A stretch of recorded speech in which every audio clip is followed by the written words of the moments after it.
നേർവീതി പ്രഭാഷണ പരമ്പരയിലേക്ക് ഏവർക്കും സ്വാഗതം. സുവിശേഷകൻ കുഞ്ഞുമോൻ തോട്ടപ്പള്ളി ഇപ്പോൾ നിങ്ങളുമായി ദൈവവചനം പങ്കുവയ്ക്കുന്നു. ശ്രദ്ധിച്ചാലും.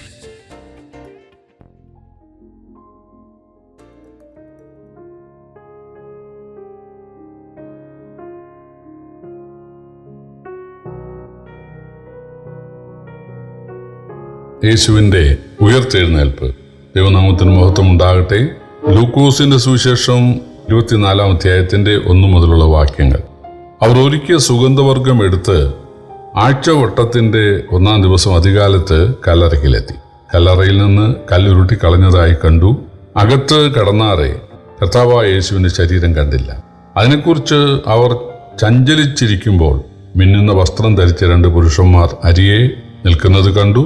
ഭയപ്പെട്ട് മുഖം കുനിച്ചു നിൽക്കുമ്പോൾ അവർ അവരോട്, നിങ്ങൾ ജീവനുള്ളവനെ മരിച്ചവരുടെ ഇടയിൽ അന്വേഷിക്കുന്നത് എന്ത്? അവൻ ഇവിടെ ഇല്ല, ഉയർത്തെഴുന്നേറ്റിരിക്കുന്നു. മുമ്പേ ഗലീലയിൽ ഇരിക്കുമ്പോൾ തന്നെ അവൻ നിങ്ങളോട് മനുഷ്യപുത്രനെ പാപികളായ മനുഷ്യരുടെ കയ്യിൽ ഏൽപ്പിച്ച് കുരിക്കുകയും അവൻ 3-ാം നാൾ ഉയർത്തെഴുന്നേൽക്കുകയും വേണം എന്ന് പറഞ്ഞത് ഓർത്തുകൊള്ളുവീൻ എന്ന് പറഞ്ഞു. അവർ അവന്റെ വാക്ക് ഓർത്തു. കർത്താവായ യേശുക്രിസ്തുവിനെ വെച്ച ഇടം. യേശുവിനെ ഗലീല മുതൽ അനുഗമിച്ച സ്ത്രീകൾ അവര് ദൂരെ മാറി നിന്ന് കരഞ്ഞവരാണ്. എന്നാൽ ആ സ്ഥലം അവർ കണ്ടിരുന്നു.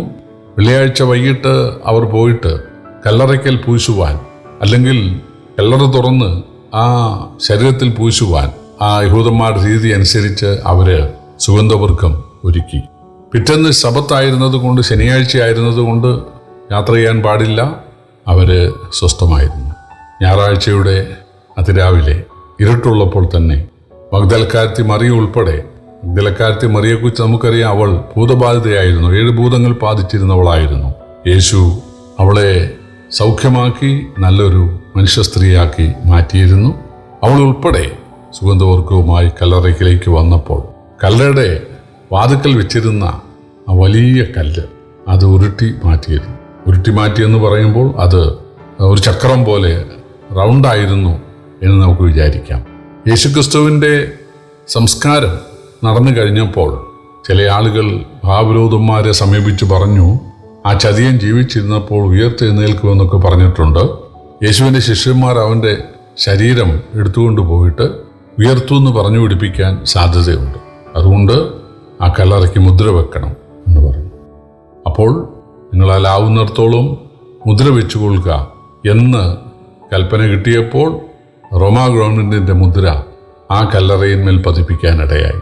പ്രിയപ്പെട്ടവരെ, ആ കല്ലറയുടെ കല്ലാണ് ഇപ്പോൾ ഉരുട്ടി മാറ്റപ്പെട്ടത്. വേറൊരു സുവിശേഷത്തിലുണ്ട്, ഒരു ദൂതൻ കല്ലുരുട്ടി മാറ്റി അതിൻ്റെ മേൽ കയറിയിരുന്നു എന്ന്. കർത്താവായ യേശുക്രിസ്തു കല്ലറയുടെ കല്ല് മാറ്റിയിട്ടല്ല ഉയർത്തെഴുന്നേറ്റത്. അതിൻ്റെ ആവശ്യമില്ല. കാരണം യേശുവിൻ്റെ ശരീരം അത് സ്ഥൂല ശരീരമല്ല, സൂക്ഷ്മ ശരീരമാണ്, സ്പിരിച്വൽ ബോഡിയാണ്. അതുകൊണ്ട് ആ കല്ലറയിൽ നിന്ന് പുറത്തു വരുവാൻ കല്ല് നീക്കേണ്ട ആവശ്യമില്ല. കാരണം യേശു ശിഷ്യന്മാരെ ഒരിക്കൽ സന്ദർശിച്ചത് അവര് പേടിച്ച് ഇരുന്ന വീട്ടിൽ വാതിൽ തുറക്കാതെയാണ്. കാരണം യേശുവിൻ്റെ ശരീരം ഭൂമിയിലായിരുന്ന സമയത്ത് അത് സ്ഥൂല ശരീരമായിരുന്നു, അതൊരു ഫിസിക്കൽ ബോഡിയായിരുന്നു. എന്നാൽ യേശു ഉയർത്തെഴുന്നേറ്റതോടെ കാര്യങ്ങൾക്ക് വ്യത്യാസമുണ്ടായി. അതുകൊണ്ട് യേശു കല്ലറ തുറക്കാതെ പുറത്തു വന്നു. എന്നാൽ യേശു അവിടെ ഇല്ല. താൻ പറഞ്ഞതുപോലെ ഉയർത്തെഴുന്നേറ്റു എന്ന് തെളിയിക്കാൻ വേണ്ടി ദൂതൻ ഇറങ്ങി വന്ന് കല്ലുരുട്ടി മാറ്റി അതിൻ്റെ മേൽ കയറിയിരുന്നിരുന്നു. ഈ സഹോദരന്മാർ അതിരാവിലെ ധൈര്യത്തോടെ ആ കല്ലറയ്ക്കൽ എത്തിയ സമയത്ത് കല്ലറ തുറന്നിരിക്കുന്നു. അയ്യോ, ഇതെന്താ സംഭവിച്ചത്? ഈ ശരീരം വല്ലവരും എടുത്തുകൊണ്ട് പോയോ? നോക്കിയപ്പോൾ യേശുവിനെ പുതപ്പിച്ചിരുന്ന ആ തുണിയൊക്കെ അടുക്കി അവിടെ വെച്ചിട്ടുള്ളതല്ലാതെ ശരീരം കണ്ടില്ല.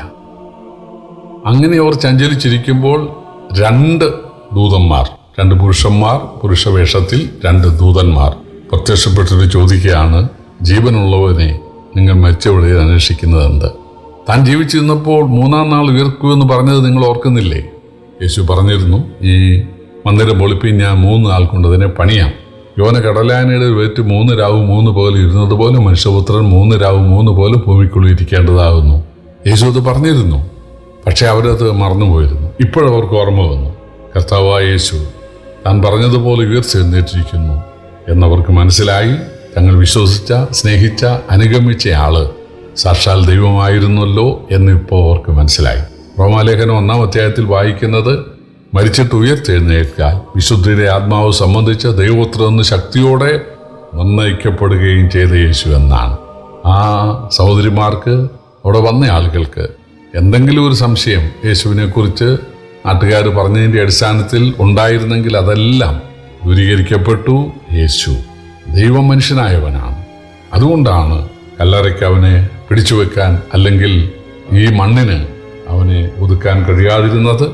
അവന് ആ ശവക്കല്ലറയുടെ അല്ലെങ്കിൽ മണ്ണിൻ്റെ ഭാഗമായി തീരാതിരുന്നത്.